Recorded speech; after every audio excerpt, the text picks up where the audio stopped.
Welcome to the match analysis of match number 40 of IPL 2025, LSG versus Delhi Capitals. It's KL Rahul back at Lucknow after a year. The Ekana Stadium in Lucknow is a relatively high scoring pitch. The average first inning score is 184, the average second inning score is 181, and the average winning score is 194. So, typically, what you'll see on this pitch, because it is a red soil pitch, is that teams tend to win the toss and choose to bat first, but still, out of the last 9 games, batting first teams have won 4 times and batting second teams have won 5 times.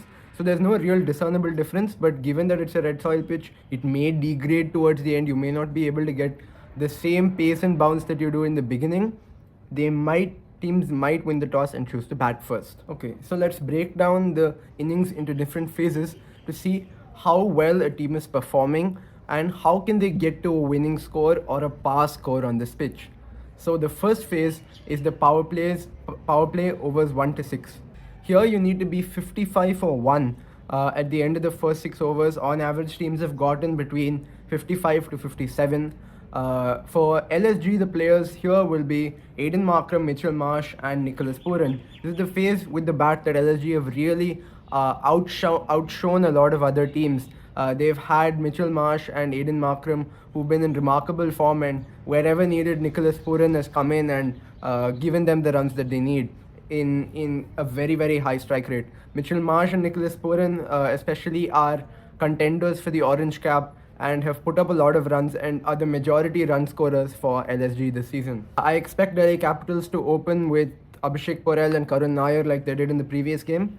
Yes, they didn't perform as expected, but still they have done well. So if we look at the competency wise, how will the teams really challenge each other in this phase? I think LSG have a very strong batting lineup in this phase. Typically, they want to go for about 66 to 67 based on their current strike rates and averages. But Delhi, on the other hand, they have to figure out this new opening pair, who's going to take the charge and who's going to play second fiddle. As an analyst, I would prefer Karun Nair takes charge because he has a strike rate of 196 this year. He's been striking the ball very beautifully at a very high average, and Abhishek Porel is like to take his time. He's proven that he can play the role of an anchor. He has an average of 27, but despite that, striking at about 140, it should complement Karun Nair pretty well. And also, given the fact that KL Rahul has struck at 157 to 158, it means that when he comes in at 3, even if he takes a little bit of time, he can make up for it later on. And that power play really looks secure. But out of the sheer form that Aiden Markram, Mitchell Marsh, and Nicholas Pooran have, and the stockpile of runs that they've placed, I think the batting edge goes to Lucknow Super Giants in this phase. So bowling wise, if we look at it from the perspective of LSG, the main bowlers in this phase are going to be Avesh Khan and Shardul Thakur. The only thing that scares me for LSG in this phase is that both these bowlers have had a very, very high economy. Avesh Khan an economy of 9.84 and Shardul Thakur an economy of 11, which is very, very scary given the fact that these two bowlers are the same bowlers who are going to come in and bowl in the death. That may explain their high economy, but still at this level you expect the economy to be at around 9.5 to 10. Avesh Khan fits that role, but at an average of 32.64, at a bowling average of 32.64, it really just doesn't justify the high economy. Shardul Thakur, on the other hand, has had a much lower bowling average of 25.66, but still the economy is very, very high. So bowling looks weak. Prince Yadav has shown promise. He's done well, but even he has struggled to pick up wickets this year, only picking up the singular wicket. While his economy may be low, given that the wicket takers haven't really been doing their job, there may be more responsibility that falls on someone like a Prince Yadav. And this game will really be able to see whether he's able to pick up those wickets in the power play. It's going to be a real test for someone like Prince Yadav. So for Delhi Capitals, they have Mitchell Starc as their main wicket-taking bowler. He's picked up 10 wickets at an average of 26.77 and an economy of 10.68. The economy is high, but on a pitch like Lucknow, especially against a team like Lucknow, who are so dependent on their top order for runs, it's important that a strike bowler like Mitchell Starc really performs well today. Another notable bowler in the power play will be Mukesh Kumar, who has a very high average this year of about 30 at an economy of 9.68. He's really seemed to struggle, especially in the power play, not picking up enough wickets. A majority of his 5 wickets have come in the death overs, which means that he may be a bowler that the LSG batters look to target, especially in this phase. If Delhi are bowling first, I don't really think Akshar Patel or Vipraj Nigam will come in to bowl in the power play. But in the second innings, given that it's a red soil pitch and the pitch degrades over time and it slows down, maybe Akshar Patel or Digvesh Rathi come into bowl. Why I'm saying maybe and this is not a surety is because the Lucknow in Lucknow over the last 9 games, only 2 wickets have gone to spinners in the power play, but there have been 25 wickets to pace bowlers, which means there's no real advantage to bringing in the spinners in the power play. So overall, I would give a slight edge to LSG with the bat, but with the ball, DC have a much better arsenal, especially given Stark and Mukesh Kumar. But overall, because the batsmen are overwhelmingly performing well, and if Shardul Thakur or Avesh Khan, especially Avesh Khan, off the back of a really good performance against RR, comes in and picks up wickets, the edge will go to LSG on this phase. But it's a very slight edge. I think both teams have their strengths and weaknesses. It'll be very interesting to see how they play out. So the second phase is overs 7 to 10. Here you want to be 32 for 1. This is the most concerning phase for the LSG batsman because Nicholas Puran, while he's been the sole contributor here, their captain Rishabh Pant and Ayush Badoni really haven't carried their weight in this phase. Ayush Badoni has done well enough, striking at 134, which is required for this phase, but his entry point has typically been too early, and so his strike rate has come down significantly from what it's supposed to be, especially the contributions that are required in the later phases for him. Rishabh Pant has averaged only 9, and even that at a strike rate of about 98.6, which is not acceptable for the price tag or the fact that he's played all of LSG's 7 games and has only contributed about 100 runs. It's very concerning for LSG given that their sole dependence is on someone like Nicholas Puran completely for this phase. You may see David Miller come in to throw off someone like Kuldeep Yadav or Vipraj Nigam from their liner length, or if Akshar Patel brings himself on in the second innings. But the main concern for LSG here is Rishabh Pant's performance, and their extra dependence on someone like Nicholas Puran could really come to harm them because Vipraj Nigam has been in very good form and so has Kuldeep Yadav. Their best 2 bowlers have been Vipraj Nigam and Kuldeep Yadav. Together, both of them have picked up about 29 wickets, and the majority of their overs have been between 7 and 14. So it'll be a huge concern for them on how well this very fragile looking and underperforming middle order plays out against the informed DC bowling attack through the middle overs. So for Delhi Capitals, they will have KL Rahul batting into this phase definitely, and also maybe Abhishek Purell. I think in the partnership of Abhishek Purell and and Karun Nair, as said before, Karun Nair should be the aggressor given how cleanly he's been hitting the ball. And also Abhishek Purell's strike rate really fits this area. He's struck at about 145, which should be very ideal for a player who's batting in the power play and then comes into this phase and really carries the team into the next phase. And this is the phase where he will start to aggress because he needs to play a little bit more aggressive after getting settled down, because KL Rahul likes to take his time when playing when starting off the innings. So I think this will be the ideal phase for someone like Abhishek Purell, who's had his time, settled on the crease, and then he can start to take the attack back on the Lucknow Supergiant bowlers, who have been Digvesh Rathi and Ravi Bishnoi.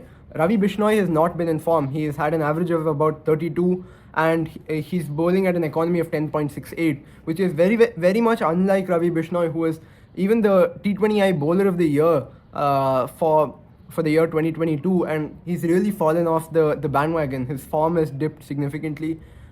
You can expect a comeback. You can expect the economy to go down a little bit in the second innings because it's a red soil pitch. But Ravi Bishnoi is still a huge concern for them, and if Abhishek Purell and KL Rahul are in good touch, or Karun Nair bats into this phase, it's going to be a very big concern for them. But something that will comfort them is the form of Digvesh Rathi. They picked up 9 wickets at an economy of 7.43, which is amazing for a rookie player. He can really cause a lot of trouble, especially if Abhishek Purell and KL Rahul are batting in this phase, because he's a bowler who bowls very tight lines. He can hold up the runs, and if your power play is a little bit slow, or even if you get a start in the power play, you can make it up as a bowling side if you have someone like a Digvesh Rathi, especially given that KL Rahul likes to take his time initially. He can go at strike rates of about 100 for the first 20 balls, and Abhishek Porel can also be contained at a low strike rate. He doesn't have the extreme power that other batsmen do to get out, and even if he doesn't time the ball, get it over the ropes, and increase runs significantly. So that could be a tactic that they choose to employ in this phase. So the third phase is overs 11 to 15, and this is really the phase where you set up for the last few overs. If you're the team batting second, you need to go much harder in this phase than you do in the last phase, because what we saw is that the pitch really degrades. The last 5 to 6 overs, the ball doesn't come onto the bat that easily, and we even saw spinners bowling 2 overs in the death in that match against Mumbai, where LSG won in a very close run chase, and it was really the fact that the pitch slowed down that allowed them to do that. So this is the phase, if you're batting second, to really go hard. If you're batting first, you want to set up for that last 6 overs. So here you want to be 34 for 1. This is the entry point of someone like Ayush Badoni. Even though he's come in earlier because wickets have fallen, this is the ideal entry point for him. And his strike rate seems to be a little bit low, but the captain of the Delhi Ranji team is definitely capable of increasing it very soon. Rishabh Pant should be batting through this phase. This is the phase where he can really give a lot of help to the finishers, someone like David Miller and Abdul Samad. So they have more of a clarity of what they have to do in the last 6 overs. Here again, we talked about the spinners for Delhi. Akshar Patel might also come in and bowl a couple of overs if one of Vipraj Nigam or Kuldeep Yadav aren't bowling too well. But given the form that they're in, Akshar Patel will limit his overs and won't complete an entire spell. He will try and minimize his work even during this phase, because the ball will start to turn a little bit here. For Delhi, the batsmen will be Tristan Stubbs, KL Rahul, or one of the top 3. Expect one of them to try and play into this phase. Don't be surprised if wickets fall and someone like Donovan Ferreira is called in during this phase, because I expect Delhi Capitals to really start to explode here. Even if we said that 34 is the ideal runs in this phase, they might want to go up to 40 to make up for either a slow start or slow runs through phase 2. So similarly for LSG, the spinners will majorly be used in this phase, but you could see Prince Yadav coming in and bowling an over, or Shardul Thakur coming in and bowling an over, if wickets haven't really fallen before and Delhi are looking to take a really big blast into the last 6 overs. Because in the last 6 overs, which is phase 3, the expected score is about 64 to 66, which is around 11 runs an over. It's very difficult to stop these runs from coming in the first innings of the game, because the ball has gotten a bit old, it's gotten a bit soft. There's not a lot of dew, so you can't ask for the new ball either. So it's a real batter's paradise. The more wickets you have here, it does help, but it doesn't make as big of a difference, because you can still hit without wickets in hand. Both teams have pretty deep batting orders, so you might see them go very aggressive in phase 3 and still get about 60 to 65 in phase 4, despite losing a lot of wickets, especially in the first innings. In the second innings, you could see spinners coming in. Someone like Digvesh Rathi or even Akshar Patel for Delhi could bowl in this phase, because they're very skilled at maintaining the tight lines and they know how to exploit a slower pitch. So LSG have another concern here with the bat. David Miller has not really been in form. Yes, he scored some runs, but his strike rate is a bit too low for this phase. Abdul Samad has only really played 1 innings, and even there he's shown promise. So that's that is something positive for them to look at. But Ayush Badoni has not been striking how he should, because he's been coming in too early, and David Miller, his strike rate is not high enough. And given the fact that Mohit Sharma is a trained death bowling specialist, and Mukesh Kumar has done reasonably well in the death. Mitchell Stark has been nailing his Yorkers. There is an edge to DC here. I think DC will do better when LSG are batting, but it could really be overturned if someone like Nicholas Puran or Aiden Markram, Nicholas Puran or Mitchell Marsh bat into this phase. It's rare that it happens, but if they do, I think LSG can easily score about 65 to 70 runs in this phase, no doubt at all. So for Delhi, they will have Tristan Stubbs, Ashutosh Sharma, Vipraj Nigam, and Donovan Ferreira. So that's four batters who can really create an impact here. 66 should not be difficult at all. They should be aiming, in my opinion, for 70 if they're batting first. If they're batting second, then well and good. 60 to 66, they should try and bring it to that amount. The lower, the better, I would say. You should not keep a lot of weightage to finishing the game. We saw that CSK were able to do it, but a major reason why was because there was a 17-run over from Shardul Thakur and huge mistakes with the no ball and a bit of misfielding, a dropped catch or two. So the best case scenario here is try if you're batting second, try and limit the runs required to about 60 to 65. Anything more than that is really going to be difficult to get once the pitch starts to wear down. LSG's death bowlers, Avesh Khan has been in good form, so that's a promising avenue for them. Shardul Thakur had a great start, but he started to get hit for runs. Prince Yadav has shown a lot of promise, but he's not tried and tested just yet. So again, I would give an edge to Delhi Capitals here. So overall, assessing the four phases, I think Delhi have a pretty good edge here of about 53-47. If Lucknow win the toss and choose to bat first, then the edge comes down to about 51-49, I would say. My three main fantasy picks today from Delhi will be KL Rahul, Vipraj Nigam, and Karun Nair. From LSG, it will be Nicholas Puran, Mitchell Marsh, and Digvesh Singh Rathi. So my wildcard pick from Delhi will probably be Tristan Stubbs, and my wildcard pick from LSG will probably be Ravi Bishnoi today. So those are the 8 players that I think you should really pick in the fantasy game today. So that was the analysis. I hope you enjoyed. Don't forget to like, share, and subscribe.